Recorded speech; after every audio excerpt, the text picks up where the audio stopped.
We are going to start with plain old simplifying radicals. This is something that we have talked about in class, so if you feel comfortable with this, that's awesome, but we are going to look at multiplying and dividing as well, so hang with us. So starting with example A, our square root of 20, we are looking for perfect squares that divide evenly into 20. So perfect squares as in 2 squared is 4, 3 squared is 9. So I am looking for, does 4 go evenly into 20? Does 9 go evenly into 20? Does 16, 25, 36, 49? We can keep going. I'm looking for a perfect square that goes evenly into 20, which 4 is our guy. If we are not very comfortable with perfect squares, then I would definitely recommend making a list like this so that you can follow it a little bit. Even if you're on a quiz or a test, you can always make a list like that and then use it to divide into your radicals. So since 4 goes into it, my square root of 4 times the square root of 5 is the square root of 20. And we set it up this way so that my perfect square, I can take the square root of, and I get that the square root of 4 is 2, so I have 2 radical 5. And then I'm done because a perfect square doesn't go into 5. The other way to look at this, and you might take the other route if you are dealing with a much bigger number. If your number is larger, it might be to where it's not as easy to tell what perfect square goes into it. Otherwise, I recommend the perfect square route. It's just good for your number sense. But if I did go the other route, I am splitting up 20 using a factor tree. I could split it up into 2 times 10 or 4 times 5. And I want to keep splitting up the number until I end up with the prime factorization at the bottom of the tree. So I can't split up 2, 2, or 5 any further aside from 1 in itself. So my prime factorization for 20 is 2 times 2 times 5. Anything that has a partner, so my 2 times 2, remember I'm taking the square root of this. So when I'm talking about taking the square root of a number, I'm asking myself what times itself gives me that number. So like what times itself gives me 4.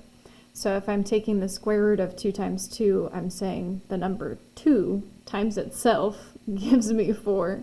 And so anything that there are 2 of gets to leave the radical because we're taking the square root of it.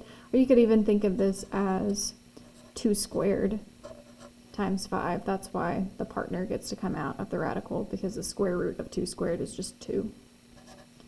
And then the 5 does not have a partner, it's just a 5 to the first, so it does not get to leave the radical. So we end up with that 2 square roots of 5 again. If we look at an example that has a coefficient out front, I don't think we've had something like this yet. We're still following that same rule of looking at my radical and trying to decide what perfect square goes into the square root of 32. Does 4, 9, 16, 25. We do want to choose the largest number that goes evenly into it. So 16 is our largest, but I will show you what happens if we do choose 4 from the beginning, because it's not wrong, it's just not going to be fully completed. So for square root of 32, I do have the square root of 16 times the square root of 2 that I can break it up. My square root of 16, oh, well, what was I doing there? My square root of 16 is 4, and then my square root of 2 just has to stay square root of 2. At the very beginning here, when I have this 3 out front, I'm multiplying. It's like if I have 3 times x. In a lot of areas, radicals act like variables. So we've got 3 times the square root of 32, so that's why when I take the square root of 16, I'm multiplying 3 times 4. That's where, I don't know what happened there. But my 3 times 4 would be 12, and then I'm left with my radical 2 inside the radical, and that is as far as I can simplify. There's not a perfect square that goes into 2. If I did choose to split up my 32 into the square root of 4 times the square root of 8, so this is not wrong. 4 is a perfect square, and it does go into 32. That would mean that when I take the square root of 4, I end up with 2. And I've got my square root of 8, so I have my 6 square roots of 8. So this is not wrong. The square 6 radical 8 is equivalent to 3 radical 32. It's just not completely simplified. So I can go another step further when I ask myself, does a perfect square go into 8? It does, because 4 can go into 8. Again, we already took 4 into 32, but it can go into 8 as well. So I have my 6 times square root of 4 times the square root of 2 to equal 8, which is 6 times 2 times square root of 2. And I still end up with my 12 radical 2. It took me an extra simplifying step to get there, but I still got there. So if you do choose a smaller perfect square, that's okay. You just have to check to make sure, does another perfect square go into it as well. Make sure you simplify completely.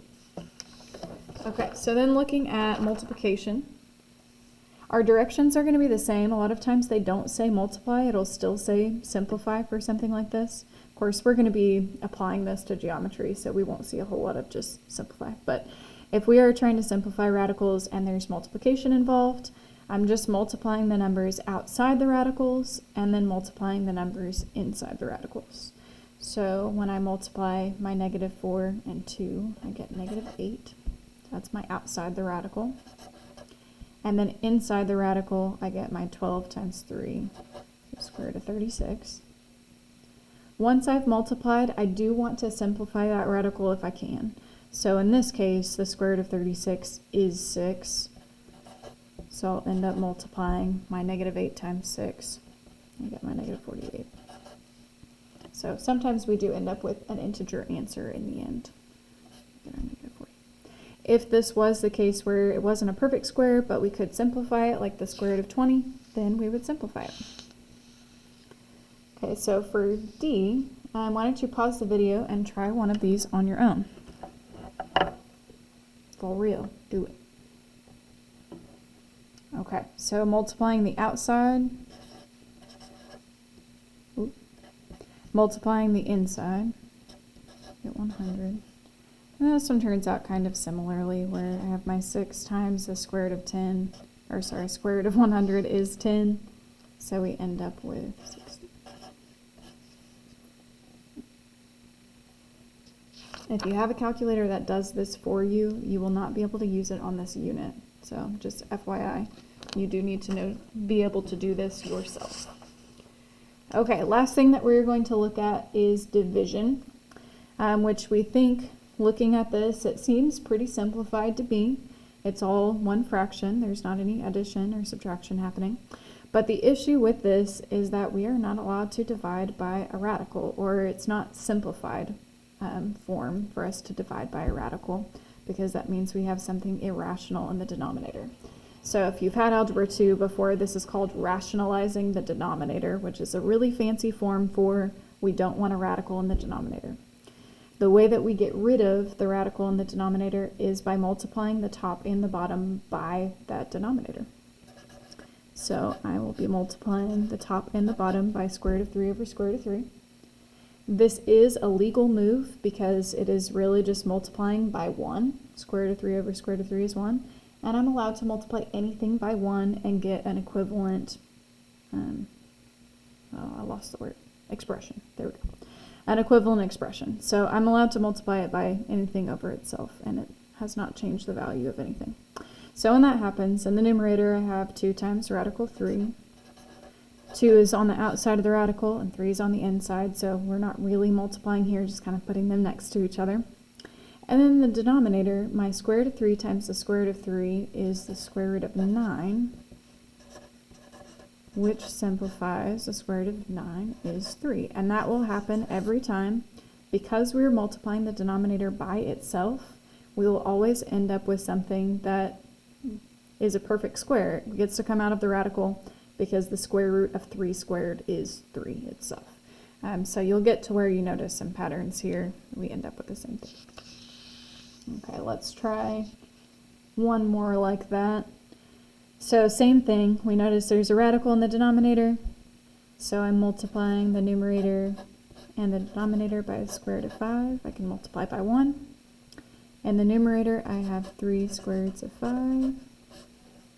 In the denominator, my square root of 5 times square root of 5 is the square root of 25, which in the end, the square root of 25 is 5. So we can kind of see some similarities from the last one to this one, where my square root of 5 times square root of 5 is always going to end up just being itself, because I have the square root of 5 squared. My opposite operations with the squared and the square root. Let's see a little bit of variation to that. I've got two more. So same thing on g. I've got a radical in the denominator. I'm multiplying by my radical 10 over radical 10. I end up with my 6 radical 10 over radical 100, or you may already be seeing that shortcut of any time I have square root of 10 times square root of 10, it's just going to be 10. Sometimes in the end there is something that we can simplify, either outside or inside the radicals. This one I can simplify outside the radicals, and my rules apply the same as multiplication. So if I'm dividing, I need to divide the outside, I can divide the insides. So in this case, I can divide the outsides. My 3 over 10 reduces to, 6 over 10 reduces to 3 over 5. So this is just like any fraction that we would reduce, as if square root of 10 was just a variable. So it's staying there. I do not divide the 10 by this 10, because that one is in a radical and this one is not. And that is my simplified version. Okay, last example. So far, every time we've had a fraction, we had a radical in the denominator, but not in the numerator. So I'm going to show you two different ways. So if we worked this like any of the other ones, we saw, okay, I have a radical in the denominator, so I'm going to multiply by square root of 2 over square root of 2. In the numerator, I'm using my multiplication rules, so 2 times 1 on the outside, 6 times 2 on the inside. And then my square root of 2 times square root of 2 is a square root of 4, which is 2. End up with 2 there. I can cancel them, so my 2 divided by 2 is just 1. And then my square root of 12 can be simplified. So always going back to my simplifying rules at the end, that if I can simplify, I simplify. So 4 goes into the square root of 12, and we end up with 2 radical 3. Okay, alternatively, so this was fine, it got us there, but same rules as multiplication apply to division. So I can always simplify my division outside the radical and inside the radical. So inside the radicals, I have a square root of 6 divided by the square root of 2. So I can divide 6 divided by 2. It's going to stay in a radical, but underneath the radical I have a 6 divided by 2, so I end up with 2 square roots of 3. So I'm always allowed to divide outside the radical, divide inside the radical, multiply outside the radical, multiply inside the radical. Yeah. Okay, so that's it. We'll see after spring break how this applies to what we will be doing with radicals. But until then, get a little practice with your quizzes and let me know if you have any questions.